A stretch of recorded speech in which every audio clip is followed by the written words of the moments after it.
Hey everyone, how's it going? My name's Christian Colabelli. I am the product manager of Effects Pedals here at Eventide. We're back with yet another Quarantide. This one's called On the Road Again. We've assembled a cast of characters that are always out on the road. They're road dogs of sorts. So I'm just going to go around and have everyone introduce themselves. So start with Teddy. Hey, I have to go into gallery view because I'm seeing. Okay, there we go. Yeah, kicked us out of there. Hey, how are you? I'm Teddy. I play with Joe Jackson, and we did 6 months last year, so it's kind of weird to be home doing nothing. But I'm doing a lot of sessions, and I have a lot of guitars to play and a lot of practicing to do. And I have a band called Gnome Sane. We put out 2 songs in the last month. It's an instrumental kind of funk band. Cool. What else can I tell you? I have a show every day at 6 o'clock when I'm not tired with my with my band, and we just kind of do crazy stuff and try to play on the internet with the latency. That's cool. What's that like? Well, we figured it out actually. We calculated, we're sort of mathy, and we've calculated the delay from the internet, and we play at tempos that have to do with that delay. So the drummer hears us in time, sort of. Yeah. Teddy, you're crazy, man. Yeah. Okay, cool. Scott, how about you? Hey, I'm Scott Patton. For the last 20 years or so, I've been playing with this group Sugarland out of Atlanta. It's kind of a country rock thing, as well as the singer for that group, Jennifer Nettles. And with that exception, my story is pretty similar to Teddy's. Just doing a lot of learning and a lot of sessions. And here in Atlanta, we've started kind of slowly bringing back in studio world. So, 3 or 4 people at a time in a room, and everybody's fairly careful about it. And that's been working. And that seems to be getting more and more prevalent here. Meanwhile, normally I would be on the road right now and not here. So starting any kind of a project here is sort of different for me at this time, but I've started a couple things, including like a Sting tribute band and some stuff like that, stuff that's just sort of musically fun to do, and hopefully will either be something that's streamable in the future or something that we can, incorporate into some of the venues that are allowing some people to come back in now and that sort of thing. It's definitely, it's a new experience for me. This would normally just be this is my busy time. So being home in the summer, this is the first time in many, many years where this is the case for me. Totally, man. And we'll come back to that.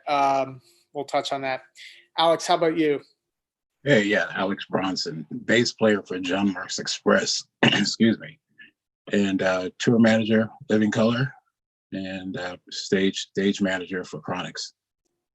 Yeah, man, you are multifaceted in the industry, which is why you're great for this. Among other things. I'm trying. Absolutely.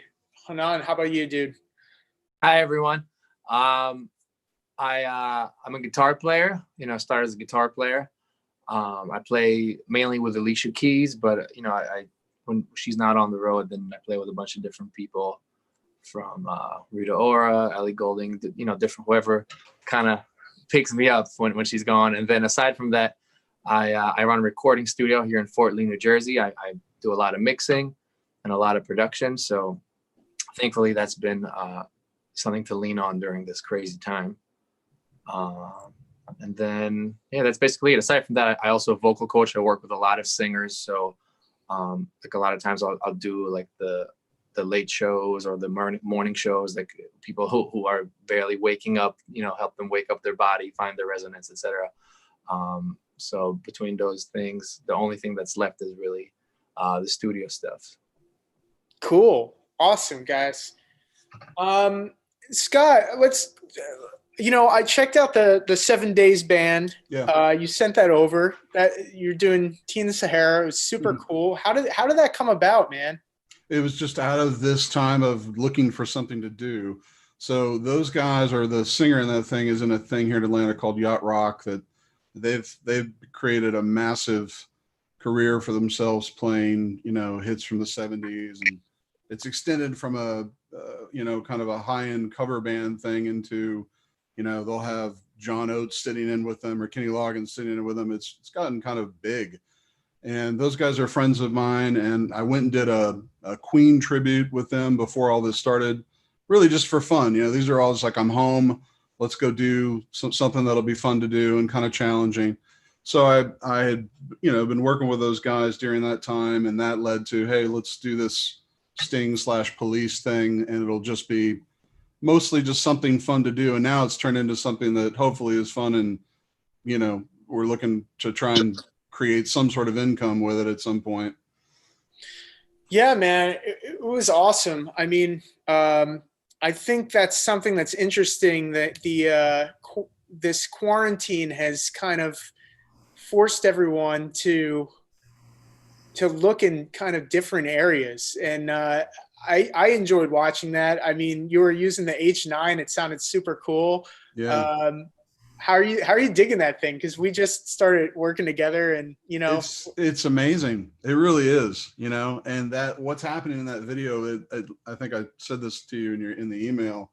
When I sent you that link, it wasn't any sort of intended, hey, look at the H9, but it ends up playing such a huge role. And it's almost worth mentioning because when you watch the video, I think it's easy to maybe assume that there's some sort of overdubbed keyboard or something that's happening along with that guitar, when it's really just that box doing all that crazy stuff. At the end of the video, what I'm laughing about is that it just keeps going. There's this symphony that's happening after my last note, and it's super fun, super creative. Yeah, that's one of those pedals, man, that you could just spin the wheel and see where you end up, and then just start playing and be like, oh, okay, cool, I have another world to create right now. That is exactly what that video is. There was 0 time spent. It was just, I turned it on, hit that preset, and went, okay, it's doing something, let's see if it works. But that's pretty cool though, because it was musical. It wasn't just a bunch of gibberish. You actually used it in a musical context, which is great. I try to listen to what I do. Dude, trust me, I got you, man. Yeah, man. That's cool. Alex, you're always out on the road. You're doing everything, man. Like I said before, jack of all trades. If you're not tour managing, you're playing, and if you're not playing, you're doing booking. Right. What's going on with you, man? It's quiet. Like, I'm forced vacation for the first time ever, because I usually see you'll come by the Eventide HQ before a tour, pick some gear up, tell me what you need, and then you take it and you're like, okay, I'll see you in 6 months, I'll see you in 8 months. Right. And for you to be home like this, man, it's just, dude, it's insane. Blessed, if you want to say it, but it's also, it's crazy. I realized that I would have a bag just packed by the door. Yeah. Or it's like literally come home, hey, my son, what's going on? What are you doing? Talk to you in a week. It's literally one thing after another. This forced it all down because I'm almost like, oh my gosh, I don't know what to do with myself. Like that, it's like being in a silent room. Yeah. And so you were saying before when we were in the green room that, you were booked or about to go embark on a year tour with Chronixx. Like, yes, that whole schedule was literally before this started. I think I was talking to you, I was going to be coming back from the southern area, and it was like, okay, well, I have a tour, everything's booked all the way till January 2021. I knew where I was going to be then, and even turning down other work. So the tour was taken all over the world at this point. Like I said earlier, I was supposed to be in Africa at this time, I think, and literally not, looking at your calendar, being completely obliviated, just gone. It's also pretty cool too. I'm good for right now. I get to spend time with my son, times that I've missed holidays and birthdays, and it gets rough, Yeah, this is not a life for everybody. You know, everyone that's on the outside, everyone who's not in the music industry, I guess, just sees it as such a glamorous thing. And it's really, you got to really love music to sustain yourself in the music industry. You got to really have a passion for it and have thick skin, man, because it's just, it can be, I don't have to tell you guys, you know. No, it's, you know, there's beauty in the ugly. Yep. You know, because I haven't seen who's calling me.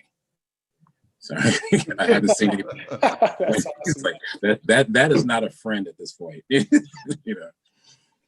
But yeah, you know, it's, you know, talking to, it's funny, I was watching the, you know, the Living Color stuff. I haven't talked to them in a while since the last run. Right. You know, and everybody's doing a lot of different things. And it's like, okay, well, that's not going to happen. You know, Chronixx is, you know, we were just in Jamaica, well, not just in Jamaica, but it was a point of being new releases happening. Yeah. And you, I mean, that band is crazy, man. It's super popular. You guys are you're all over the place. All over the place. It was literally every weekend. I was like, I come home for 2 or 3 days and go back out again. You know? Hey, you know what, man? You got to take it. Like you said, you take it when you can take it. And, you know, when it's not there, you got to adapt, which is what everyone's doing right now. Yeah, that's, you know, I'm learning that, you know, delving into, as we're telling you guys some of the H9, you know, even more, you know, I have let's go experiment, new sound, press record. It's a new idea. How are you implementing that with the bass, man? Like, what's your go-to? Right now it's the synth patch called Knife. I'm actually looking at it now. Oh, Knife Walker. Yeah. Hot sauce. Yeah, with Crazy Talk. It pulled this. I had another synth pedal in there before, but now to manipulate that using two H9s, you know, separately actually in one pedal board. So it's like, you know, two different signals. Sorry for the noise. My son's upstairs with some friends. Yeah, that's a monophonic synth. That's a pretty cool, you know, kind of old sawtooth, or you can assign it to whatever you want it to be, but that's how I utilize it. It's just that old mono synth sound. Yeah, dude, and it can, as with bass, it can suck the air out of a room. You know, it's giving a live bass and a mood tone. Yeah, exactly. And that's right now. That's my fun sound. Sorry. See, now you say now you got the guitars playing. That's a Oh, I love this. So it's literally already easy. There we go. I'm in my system now, actually. Oh, here we go. That's awesome. Hold on, let me mute. It's literally already easy. There we go.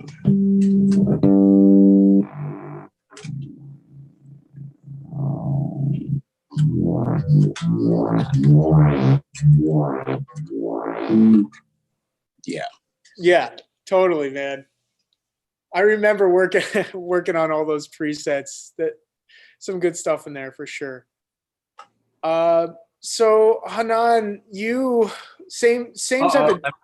Let me sit up. I was just enjoying you guys chatting. No, it's cool, man. So same type of deal, man. You're always out on the road. What is this? I am, and I'm not.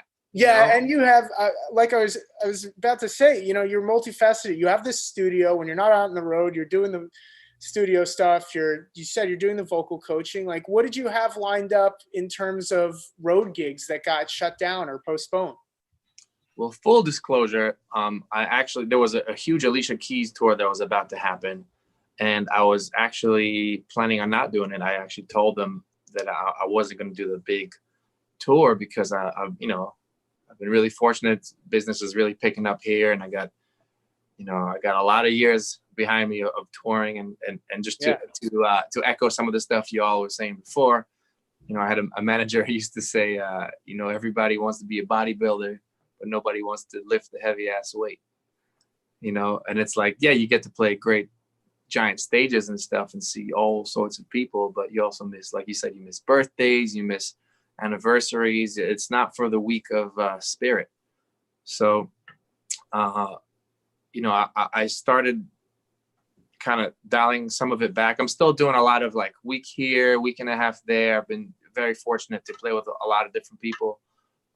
So whether it's like the Roots calling to do like a B band, or like going somewhere with Rita Ora, or you know, not to name drop, whatever, but there's like you know, different circles that I can do a quick one-offs with. So I've been focusing on a lot of one-offs, which is good, and it's also bad because with touring, you know, you kind of get on the tour bus or the plane or whatever, and you just have your one sheet, and you just kind of follow that. You follow the tour manager every morning. You don't have to do a lot of thinking, but because I was dealing with a lot of different camps, there was a lot of different things that got shut down. So there's a lot of correspondence with different people, which was, you know, kind of taxing on the spirit. And it was almost like, not that there's a good situation here with all the cancellation, but, you know, having one tour canceled versus just all these different emails coming in, this is not happening, that's not happening. I feel like it was a very almost overwhelming experience of just seeing every different situation just shut down completely. Luckily, I was able to do a lot of remote sessions, you know, so I was mixing, and, you know, like I'm assuming everyone else here doing a lot of, you know, guitar lessons. I actually didn't want to, I felt weird taking money from a lot of my musician friends for lessons. So I just, you know, I just started posting free lessons of whatever I could that I thought would make sense. It's just my little tiny contribution. And, you know, sorry, you were going to say? No, I was going to say, I mean, that's something I also wanted to talk about with you, because these lessons that Hanan is posting that he's posting are incredible lessons. There's a lot of wisdom in there. And, you know, I'm always practicing. I always want to basically steal something from everyone, but implement it into my arsenal, you know? And everyone should definitely check out. We'll grab everyone's links at the end. Hanan will tell us where you can find them, but they're awesome lessons, and they're not too heady to where you're going to get lost and be like, what is happening right now? Like, he kind of covers a lot of topics, and they're, you know, they're in depth, but they're not super dense to where it goes in one ear and out the other. So I've really enjoyed that. And I thought that was really creative, man. Like, you were giving back to the community. And early on in the quarantine, when there was not a lot of hopeful stuff being broadcast, you know, that was something nice to look at when you were posting those more frequently. And I'm very much appreciative that you were doing that. Thanks, man. That means a lot to me. I was hoping that that's the way it would come across, and not just trying to like push my shit as an opportunity. I mean, I got a lot of feedback that was really encouraging. So I'm definitely looking forward to. I mean, obviously, currently with the current climate, I think there's more important stuff than my silly guitar lessons. So I want to, you know, make sure everybody focuses on stuff that really needs to change, and you know, the political climate. But once we get some changes, I definitely would like to get back to doing lessons and all that stuff. And it was fun. It was really encouraging. I never thought I'd get into that, but what is this? What's happening to my that face? looks like chicken noodle soup. What's going on? I'll have whatever he's got. Yeah. That's amazing. That's absolutely amazing. I seriously don't know what this is doing or how it's doing it, or maybe James. Oh my God, never seen it where the background actually envelops just the face. just bizarre. That's great. Wow. That is a virtual. It is a virtual background gone wrong. It's right. You're caught in Dimension X, man. I'll check this out. You guys carry on. Okay. Teddy, along the same lines, I mean, 6 months with Joe Jackson, you're out all over the place. I mean, I think we talked earlier or a while back. I was enjoying all the pictures you were posting in Europe. And what's it been like? Obviously, you're a guy that's always going to be experimenting and creating. What's it been like being home? And when do you anticipate on getting back out there again?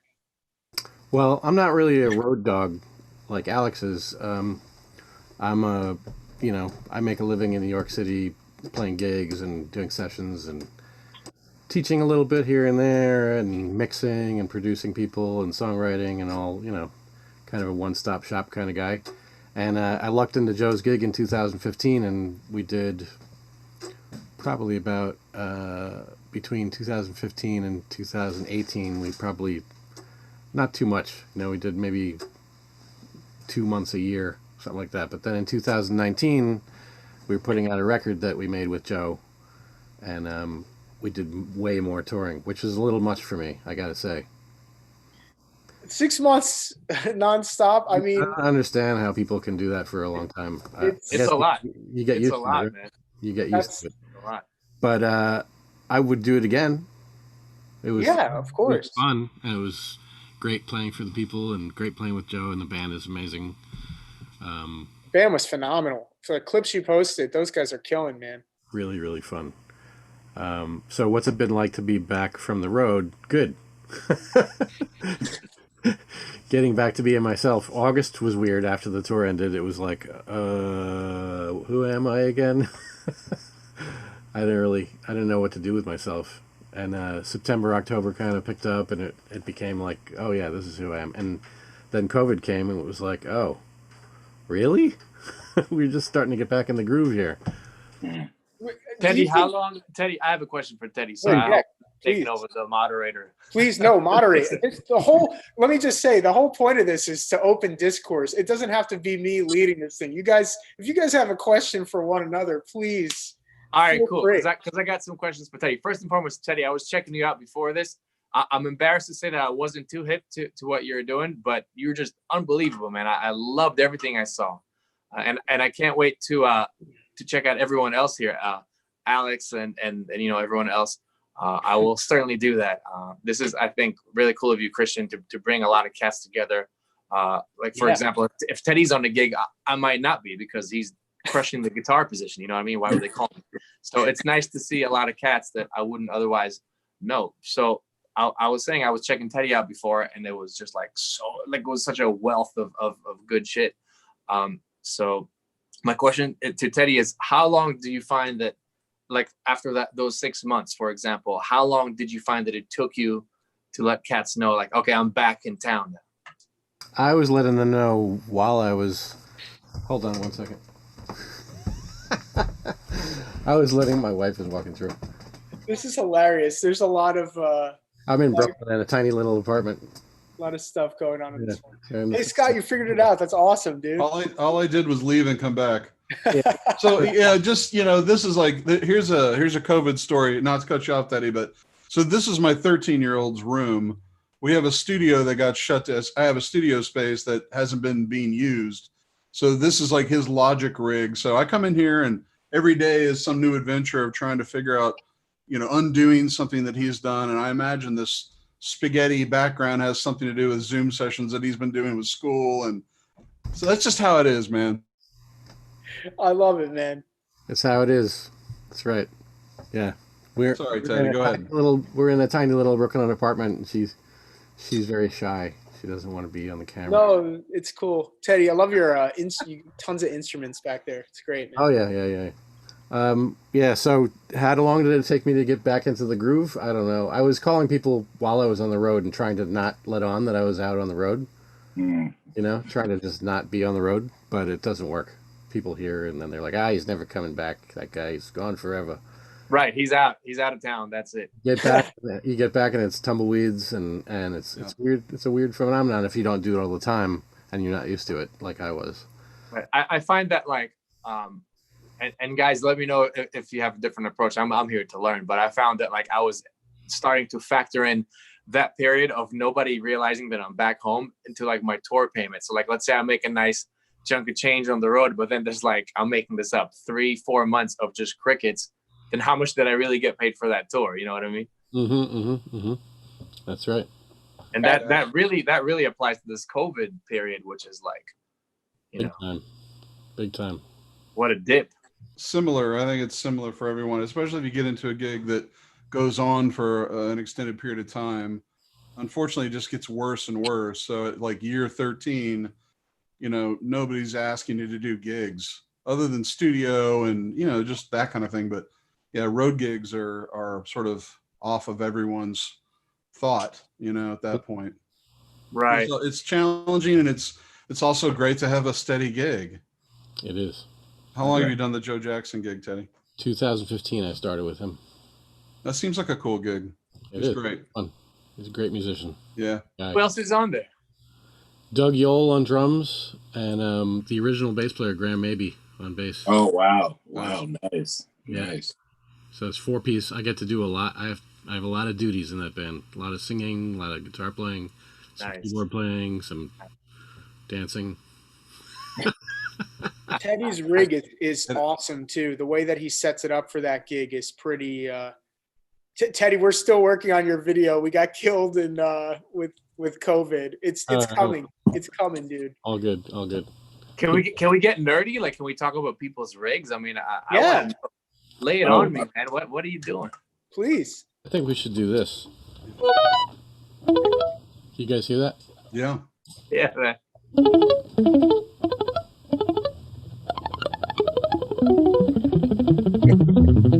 Oh my God, so good. I love that. The banjo patch on the Quadravox on the H. There you go. Always reminds me of the Steve Vai ballerina. You know, Yeah, right? Yeah. There's a setting in there that's like exactly that, right? Yes, it's ballerina. Yeah, there you go. That's great. So, yeah, what are your gear questions, Hanan? Go shoot them off, man. Well, I got a few. I'll start. You know, I'm actually, not to make it about me, but I know everyone's talking about the H9, which is super dope, but I'm still stuck on the Factor pedals. Me too. I love my time factor, space. I'm grooving hard on space. I want to know, are people hearing? And I do have an H9, but I find my question is the following. This is leading to something. I find that with the Factor pedals, I have an easier time of navigating them without my big MIDI setup. I have a MIDI setup, and then everything becomes easy. But in terms of just tweaking stuff on the fly, I know that there's like the iPhone and iPad thing for the H9, but in case I don't have that with me, do people have any tricks of navigating stuff on the fly? I'm trying to learn. Will you set up a preset list before a gig? I have some presets, but let's say like I want it to be, I don't know, a different time, or like I had a hard time with tap tempo, for example. I saw they have those like Barn 3 pedals and stuff. Yeah, that's how, like on my little board that I brought to NAMM, because I had a few performances at NAMM, I had an H9 Dark with a aux 9 under it, so I had 2 switches underneath, and then I actually plugged a Tesla tap into that. So I had basically 3 performance switches, and I think I was scrolling. I had tap tempo on the pedal. I was scrolling up with the right switch, scrolling down with the left switch, and then the Tesla tap was actually set to be a performance switch. So I was controlling whatever the hot switch of the preset was. Like I for instance, on pitch fuzz, I had it set to where it was like, for anyone that doesn't know, pitch fuzz is a multifunctioning algorithm. It's got 2 different pitches in it, 2 delays, and actually has a really usable fuzz as well. It's a pretty good mid-range. So to kill like 5 birds with 1 stone, I had kind of like a Mike Stern type chorusy delay, clean tone happening.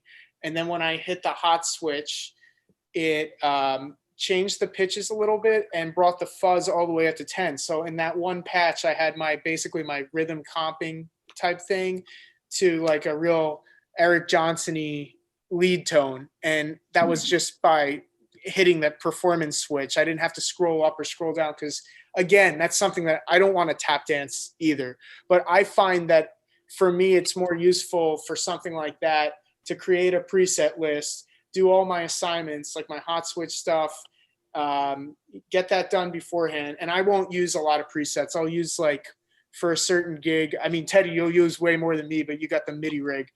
I'll I'll do like 8 presets tops and just try to get the most out of all of them. Like I'll pick the most musical things I can find, and maybe I'll do a video on that, what I think is like the kind of thing. Yeah, I That's exactly what I was referring to with stuff like that I'm not hip to. Like the hot switch stuff is totally uncharted territory for me.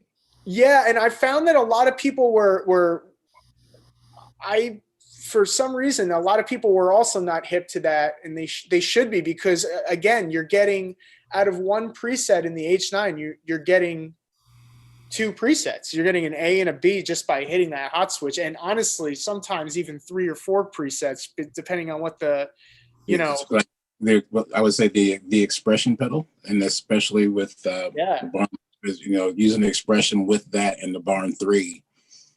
Outside of tap dancing, I use the disaster area to switch, switch into patches, but I use the tap link to that, and that brings in real-time tap tempo, at any point in any session. If you're going somewhere, instead of pre-programmed tempo, you're already tapping it in as you're going along all day long. But then, any box, I have 2 in my pedal board. So, that opens up a whole can of worms when you're using an expression pedal, especially with 2.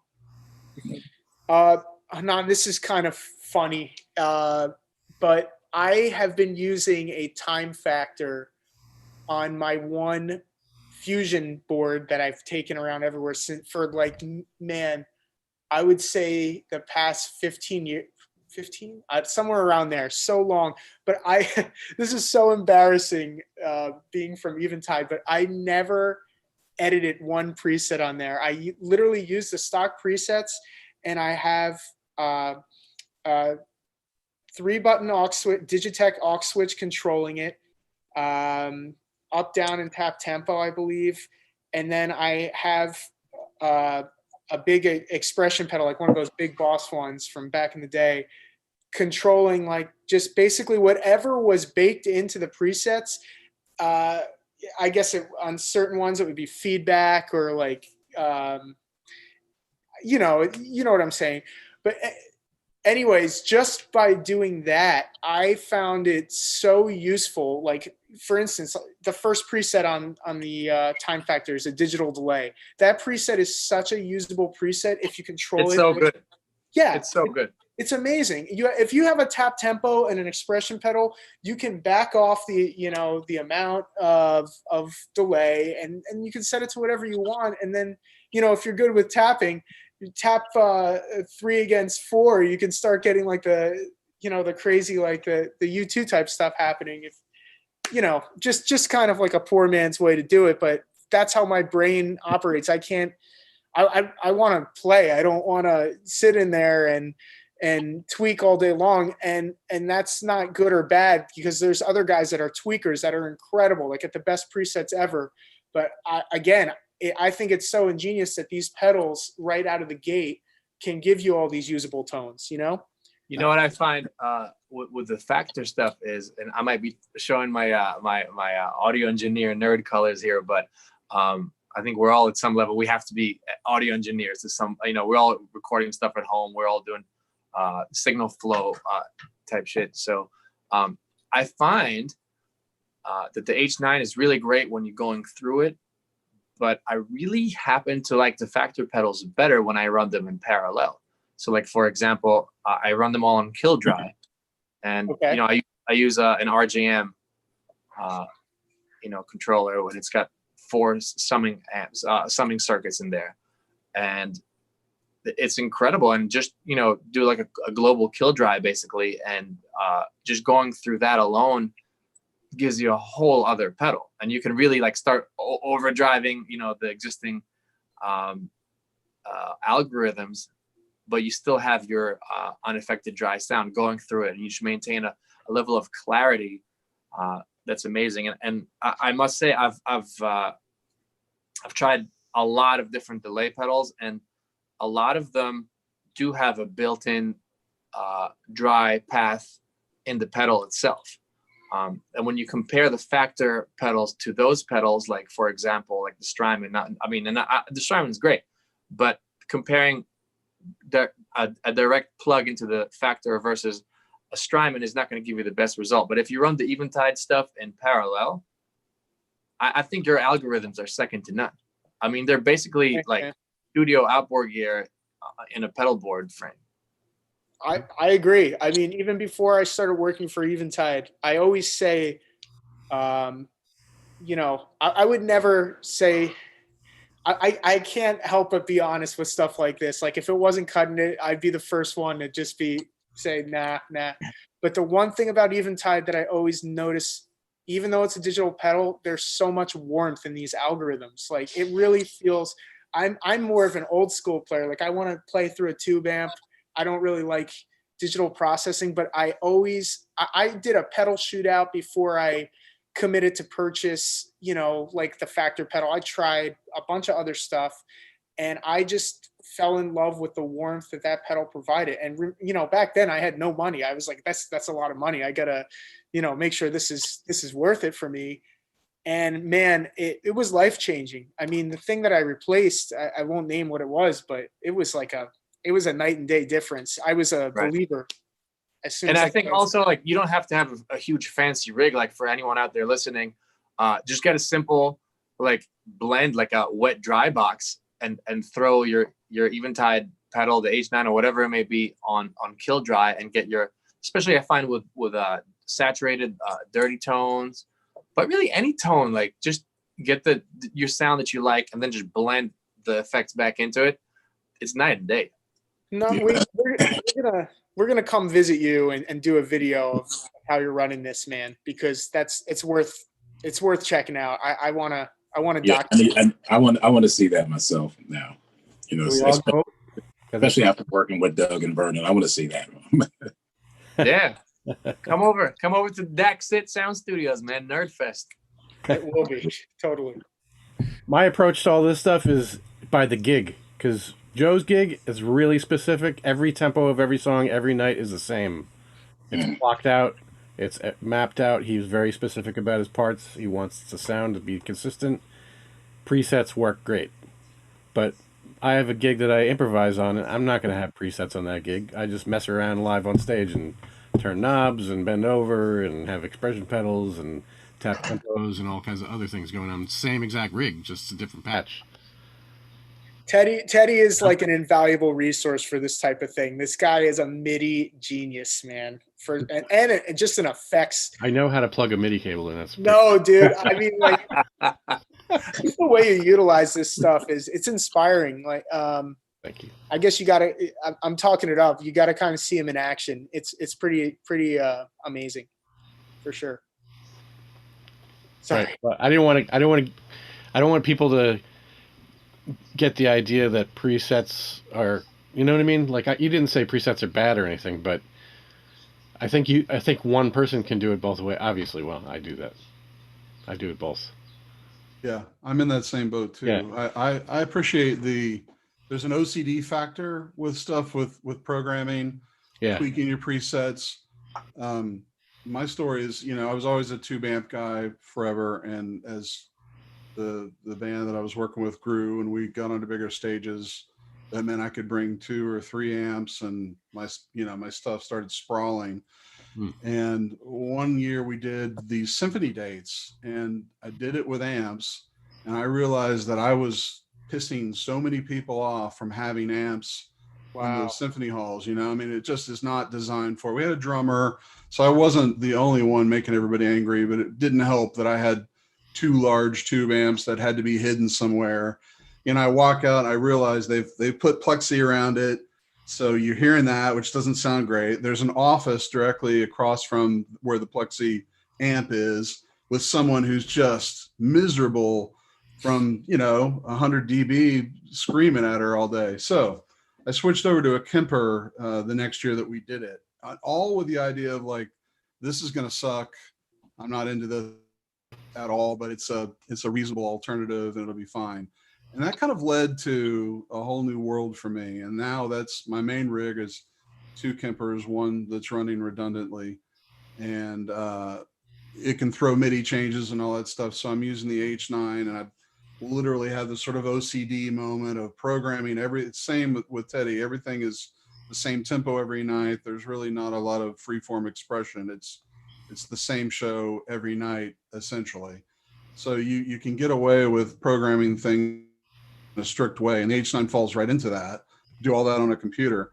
But at the same time, if I'm just out doing a gig or anything that's kind of loose, or certainly in the studio, a lot of times I'm just milling through the box and just finding something and just see if something strikes as inspiration. I kind of find that the H9 in particular, for me, when I have it on, no matter what it's doing, I just like the sound of it. And I don't know if it's just because it's not playing anymore. It can be just a simple, it can almost be doing nothing, and it just sounds better to me.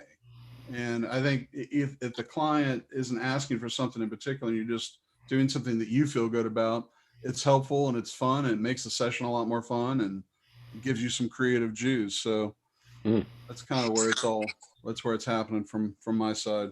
I got a question, Scott. I got a question for you. Yeah. If you don't mind. Hey, man.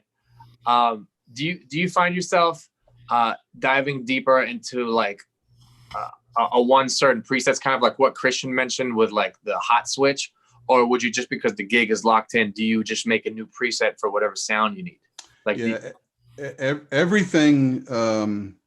So the box itself, I keep probably like the first 12 things, like, whatever the first 12 presets in the box are just sort of a smattering of all the things I might use. So that's more like my free gig stuff. And then I use the back half presets for very locked in moments. There is an expression pedal on my board, so I have some flexibility. If I want to, go a little crazier with something, I can do that. But yeah, it's all very locked in the main gig. Nice. And do you find that the Kemper behaves nicely with the H9, or is it? So far, occasionally there'll be some. I've had one or two little glitches where it just didn't throw the right program change.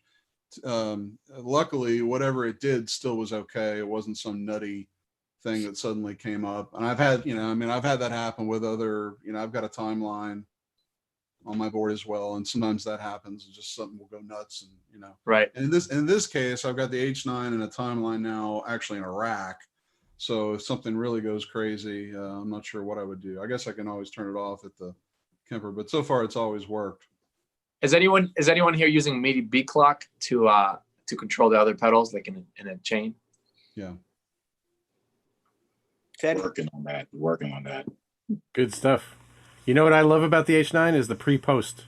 I use the H9 in mono, and I put the first half of it before my Boss ES8 that I use for the switching, and the other half of it goes after. So I'll use the front half of it for like synths and stuff that I want to distort, and the back half of it for reverbs and delays and stuff like that. And my rig's mono on Joe's gig anyway, because he doesn't believe in stereo. So Could you expand on that? That's how do you do that? Within each patch, you can make it. You can set it in pre-post mode. I think that's a global setting, right, Christian? Yeah, there's actually. I'll actually send you a video too. We have an instructional video of how to set it up. That's pretty informative. So then, per patch, after it's set up like that globally, you can decide whether it's pre or post, and then the first input and output is the pre, and the second input and output is the post. So it's just two. You can have it in two places in your chain, and then decide which place it's in, depending on what the patch is. Can you add other pedals to it, like to that chain, to that pre-post chain? Like, could you move other pedals with it, or is it just the H9? You can design. Isn't it that you can design it to where whatever's in that link, is that loop, to be pre or post? You can. I never thought about it like that. I haven't experimented with it either, but I've done it. I've done it using as a mono from the input, and then from the first output going into a whole section of pedals, and then bringing it back into the second input, and then the output goes single.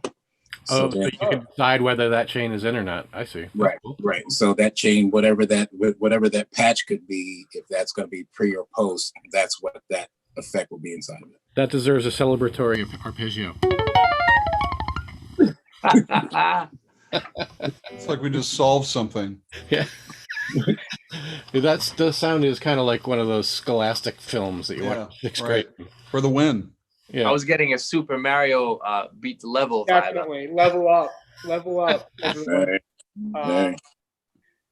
Hey Scott, do you take your own profiles from Kemper, or are you just using a lot of? You do. I do. I started out using, it's crazy. That thing will hold about 1,000 presets, I think. And I was down to, I had 3. But, I mean, there were like hundreds in there, but I just never used any of them. There's fun ones like there's dudes that spend time really tweaking on these things and getting, so like all the Van Halen stuff or the AC/DC stuff or whatever. And I kind of have that in there just for fun every now and then, just because it's realistic enough that it just is fun to play to. But yeah, I initially, that's how I got involved. The thing that made me feel like I could do it was I had a buddy that came over who had one and said, hey, I want to profile some amps. And I had no idea what he was even talking about. I was like, okay, just came over to the studio. And so we put together a nice little chain to do it. And at the end of, I don't know if anyone's ever gone through the profiling process with it, but at the end, there's essentially a button and you hit it and you can still kind of hear the amp that's out in the room, or you can hear the box itself. And it was indiscernible what was what at the end of that. I mean, I think there's validity in saying that you can maybe feel it. There's a feel difference between that and a regular tube amp. And I wouldn't necessarily argue with that, but for me, I quickly get over it.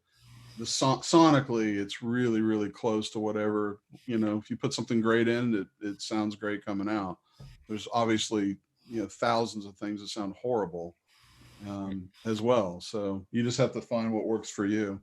I remember when I was doing, I got to do a lot of the work for the Logic amp modeling back when Apple was like really releasing a lot of it. And I remember when I was dealing with the models, it was my instinct to compare it to what a real amp feels like. Yeah. But that's actually a really unfair comparison. You should compare it to what an amp with a microphone sounds like coming back from your speaker, and then you be that, Right. I mean, wouldn't that be the case of digital and analog? Like they move air differently altogether? I agree with that completely, man.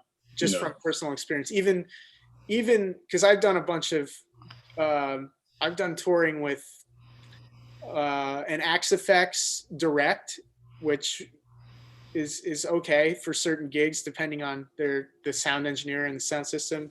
And then I was playing an Axe Effects through, let's see, it was through a Mesa 290 simulclass power amp with 2 4x12s, and that moved air, but it still doesn't have. It's a different EQ range. It doesn't have the same thump of just of a head, man. Like, I hate to say it, but it's just not the same thing. Like, I would prefer playing through a real tube amp any day, but like Scott said, sometimes it's just not applicable. And those things are good enough to where, I mean, they're exceptional. I'm saying good enough, but the technology is so good that, the perception from the audience, you would have no idea, man. It sounds that good. Yeah, unless it messes with your inspiration to play, but that's a whole other time. That is something though, man. Like, especially if you're on ears, sometimes, man, those things can be real tinny in ears, and it's just not moving anything. But yeah, I'm really envious. I wish I could do that. I do feel. I think the key here is feeling the difference rather than hearing it. I remember I did. Go ahead. No, I was just saying, I remember you spoke about, Scott, doing a gig. I remember playing this place in the city, Gotham Hall. You guys know that spot? It's got like 60-foot ceilings, and they were just, and it was a big, it was like a lot of bass. It was a Kanye West gig, and there's like all kinds of bass and all kinds of shit happening, and they were begging me to put to put myself into a Kemper, but we ended up just throwing the guitar amps under the deck. And just, the whole thing was in ears, so no big deal. But I wish I could do it. I mean, I'm trying to find a way. Well, the way I've found a good way to combat the, I know what you're saying. If we're in ear, obviously, but I always pop an ear. I think that just comes from wanting to hear the stage. I think we all have these dreams of wanting to play arenas. If you're playing an arena, I want to hear the arena. I really don't want to hear, I don't care if it sounds like a record in my ear. I sort of like the wash, and that kind of takes me out of the, I feel like I'm a little under the microscope personally if I'm in the ears that way. True. So yeah, I mean, I think it's a common thing it's just not, it's not natural. You know, you want to hear everybody that you're playing with in an acoustic. So the way I combat that is I've got a tube amp on stage, and I'm running a monitor from the Kemper into the return. It's a 65 producer head, and it has an effects loop, so I can just run into the return section of that. That amp becomes a backup of sorts as well, and it's mic, but it's always there, and it's blowing air, and it sounds just like sounds like a tube amp, you know, that's now handling whatever I'm sending from the Kemper. And so if I have an ear pop, what I'm hearing physically is no different than, you know, what I would normally have with just a regular amp. Do you have a wedge too, Scott? No. Interesting. Yeah. That's cool. Yeah, I'm not it's funny, you know, like we've done a couple of gigs here locally, you know, lately, and of course it's all very wedge, and it's just what you get in a club. And I'm not like a huge fan of that whole thing, man. I've really gotten used to the having kind of the space and just sort of hearing an acoustic blend of what's happening in the room. Every time somebody throws a wedge in front of me, I always feel like I turn it down as much as I possibly can get away with. Hey, Scott, have you ever checked out any of Michael Britt's profiles? So I got to know Michael. It's, you know, this whole quarantine thing has been interesting, right? I mean, on so many levels. And I hear a lot of us echoing the same thing. Like, I've discovered Tom Bukovec's channel. Like, I don't know if anyone's been watching any of that stuff. You know, he's a session guy in Nashville. And I've, you know, sort of running the same circles with him or whatever. But he started doing this thing kind of almost out of boredom. That's just been a fun, inspirational thing. I got really into it. I would watch it every single day.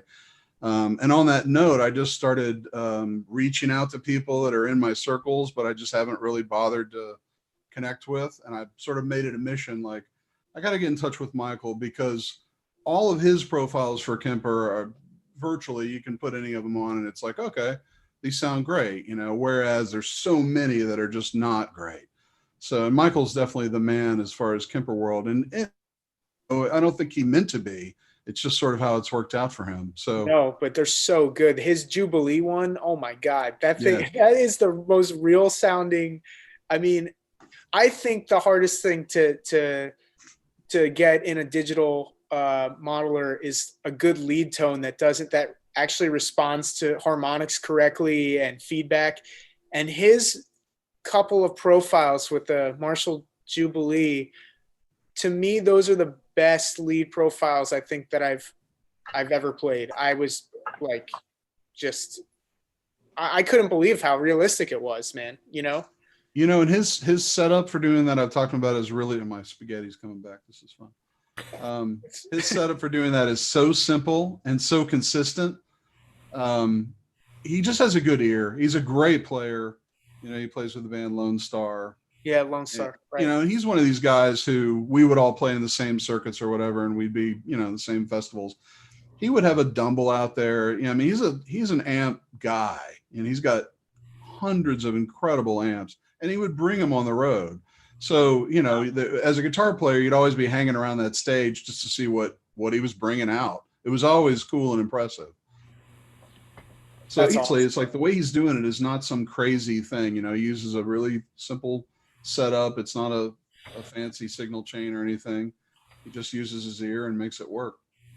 I think that's the key with everything, man. Yeah. Simplistic, use your ear. You know, if you're musical, it's going to come across. It doesn't have to be this convoluted effects chain. It can just be real. I think that's even the same thing with mixing, man. Like some of the best mixing engineers, they don't use all these plugins. They just basically have a good set of ears and have good mic technique. Well, I gotta reconsider my whole shit then. Well, dude, I mean, like, I'm sure you're great, man. Like, that's a very kind of narrow-minded thing that I just said. I'm playing, man. I'm playing. I agree. Hey, there was a question that we got for you guys. How much, if any, freedom are you guys given to create sounds when touring? That's a cool question, I guess. Like, I guess that depends on the gig, but what do you have to say about that? Complete freedom for me. Same. Awesome. Yeah. Awesome. Yeah, I have.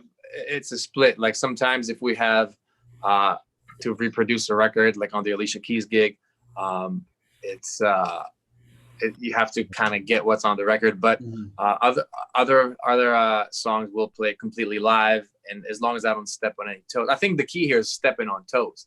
If you're not stepping on other people's toes, That's then right. That's your freedom is within that spectrum. Exactly. And you can't play a Joe Jackson song from the first record and not get a, sound just like that sound. It's like shooting yourself in the head. It's kind of like, it's kind of like if you tell all your friends, oh, we're going to play basketball, and you show up wearing hockey gear. Yeah, right. You know what I'm saying? Yeah, it's complete freedom within whatever is reasonable. Obviously, if there's some very specific sound that's important, it's obvious, and somebody's going to get that, whether it's you or somebody else in the band. But yeah, I can't imagine being in something that's so locked down. I mean, I can't imagine. I have done sessions like that where it's every note is written or whatever, and that's just what somebody wants. But for the most part, I think interjecting what you do and how you hear it is part of what makes the gig worth doing. And why you got hired. Yeah. Yeah.